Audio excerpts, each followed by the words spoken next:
My name is Robert Green, and I'm the makeup artist today. Well, the idea with this look is we are sort of going against the idea of doing trendy makeup today. We're really focusing more on an actual aesthetic and a feel to her skin is what I'm going to do for the whole day. For this look, I wanted to keep it really, really monotone and keep it really, really clean and iridescent and give the skin almost like a lunar quality.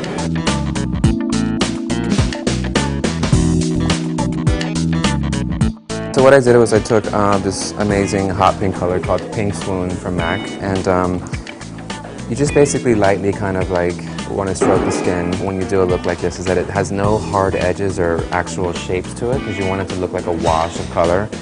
So you want to make sure that it's actually like really, really, really nice and blended and soft and sort of just very seamless into her skin.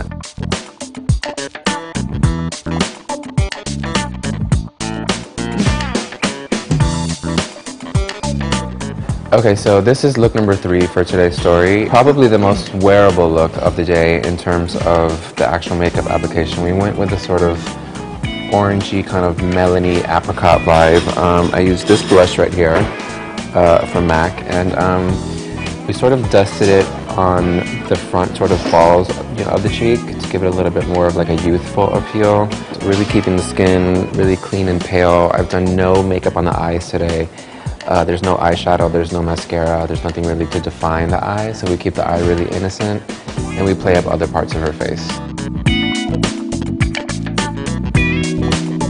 Okay, this is look number 4, a look that we based off the Mona Lisa painting.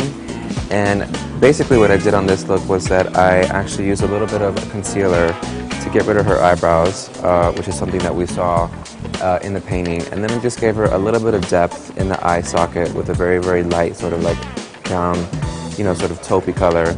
Of course, still keeping the skin fresh and still keeping it luminous. I took a little bit of the mouth out with a little bit of some concealer to really give the face a very monotone, very blank, you know, sort of color palette like the Mona Lisa painting, and that's basically all we did on this look.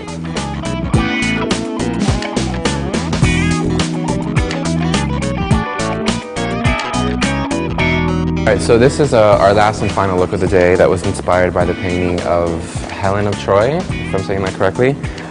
I basically just gave her a very deep, deep smoky eye where I went very, very low under the eye, almost to give her a little bit more of an ominous mood, a little bit more dark, sort of sexy but a little bit darker, and then use the same exact eyeshadow on the lips. A lot of people don't know that you can also use eyeshadow for lips, which is kind of an interesting trick.